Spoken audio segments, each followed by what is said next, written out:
এই দেখো টুকুলি দাঁড়িয়ে আছে, হাসছে, মুচকি হাসি দিচ্ছে, সেদিকে ফোয়ারা। So hey guys, good morning guys. তো গাইজ আজকের ব্লগে তোমাদের স্বাগত সবাইকে। তো আজকের ব্লগটা কোথা থেকে শুরু হচ্ছে তোমরাই গেস করো গাইজ, আমি বলবো না কিছু, সামনে দেখলেই তোমরা বুঝতে পারবে এবং আশা করি তোমরা থাম্বনেল এবং আমার ডেসক্রিপশান দেখলে বুঝেই যাবে যে কিসের ব্লগ হতে চলেছে। তো হ্যাঁ গাইজ, আমরা আজকে ফ্লাওয়ার শো দেখতে এসেছি, ভারতের সবচেয়ে বড় ফ্লাওয়ার শো, যেটা ব্যাঙ্গালোরে 15 আগস্ট হয়, স্বাধীনতা দিবসের দিন ব্যাঙ্গালোরে হয় লালবাগ পার্কে। তো এই পার্কে এসেছি গাইজ, দেখতেই পাচ্ছ। পার্ক থেকে ঢোকার পর আমরা ঠিক সেই যেই শীষমহল টাইপের করা ছিল তার সামনেই চলে আসছিলাম। তো সেখানেই ফ্লাওয়ার শোটা হচ্ছিল, তার পাশেই আমরা একটা স্টলে ভিজিট করছিলাম, দেখছিলাম নানা রকম সব ফল রাখা ছিল এবং কলা, আপেল, আমার যতদূর জানা ফল আমি বললাম।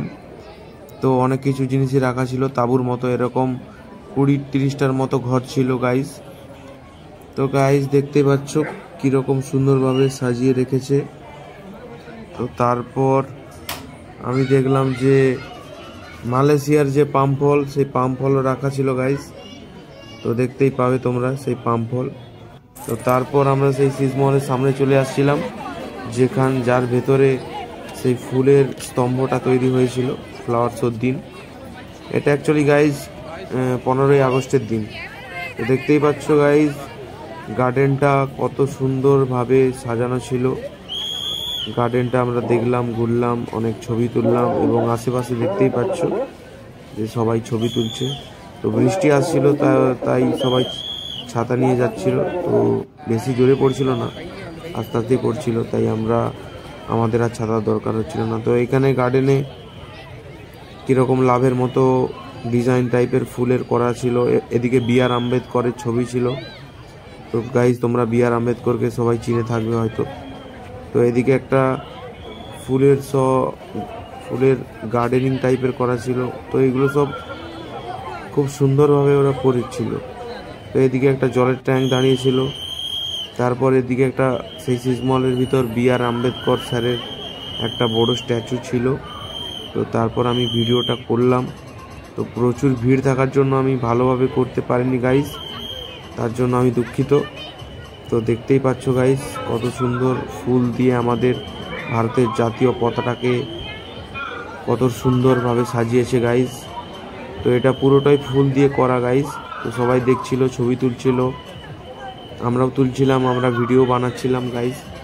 তো খুব সুন্দর করেছে গাইস, বন্দে মাতরম। তো দেখতেই পাবে গাইস কি বি.আর. আম্বেদকর স্যারের পেছনেই সেই ফুলের স্তম্ভের মতো সেটা করা হয়েছিল। তো তারপর প্রচুর ভিড় দেখতেই পাবে, প্রচুর মানুষজন আসছিল, কারণ এটা বছরে একদিনই হয়। তারপর আমরা বাইরের দিকে আসছিলাম, এসে বাগানের ভিডিও কিছু করতে থাকি এবং আপনাদের ভিডিওর মাধ্যমে তুলে ধরার চেষ্টা করলাম। তো এখানে অনেক ছবি ছিল, তো দেখতেই পাবে। তারপর আমরা শেষমেশ বেরিয়ে এখানে চলে আসলাম। এখানে এসে দেখি একটা মূর্তি টাইপের করা ছিল ফুল দিয়ে সাজানো। তো খ্রিস্টান ধর্মের কিছু মানুষ, যেখানে ওনারা হ্যান্ডবিল বিলি করেছিল, তো আমিও নিয়েছিলাম, দেখলাম। তো এখানে দেখতেই পাবে ডিজাইনটা কত সুন্দরভাবে করা ছিল গাইজ।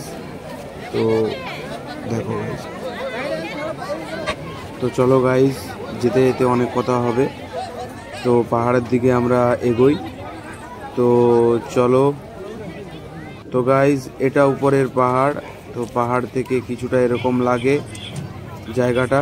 তো গাইজ চেক করো জায়গাটা, ঠিক আছে? আর জায়গাটা তোমরা অবশ্যই ঘুরে যেও। তো এর উপরে একটা ভিউ পাবে তোমরা। এটা একটা লেক ছিল পাশেই, ওই লালবাগ পার্কের ভেতরেই একটা লেক ছিল। তো খুব সাজানো গোছানো পার্ক, খুব সুন্দর। ব্যাঙ্গালোর এলে কেউ লালবাগ পার্ক প্লিজ তোমরা ঘুরতে এসো এবং ভিজিট করে যেও জায়গাটা। এবং মেলা দেখতে চাইলে 15ই আগস্ট, প্রত্যেক বছরই 15ই আগস্টের দিন আমাদের দেশের স্বাধীনতার দিবসের দিন এই মেলাটি সংগঠিত হয়। এবং লেকটার ভিউ তোমরা দেখতেই পাচ্ছ গাইজ, লেকটা কত সুন্দর। তো ওদিকটায় ফোয়ারা চলছিল, এদিকটায় আমরা ফটো ভিডিও শ্যুট করছিলাম। এখানে আরও অনেকেরা ছিল, ওরাও ফটো টটো তুলছিল। তো গাইজ স্বাধীনতা দিবসের দিন তোমরা বুঝতেই পারছো প্রচুর ভিড় হয়েছিল পার্কে ওই দিন। তো তারপর মেলাও ছিল।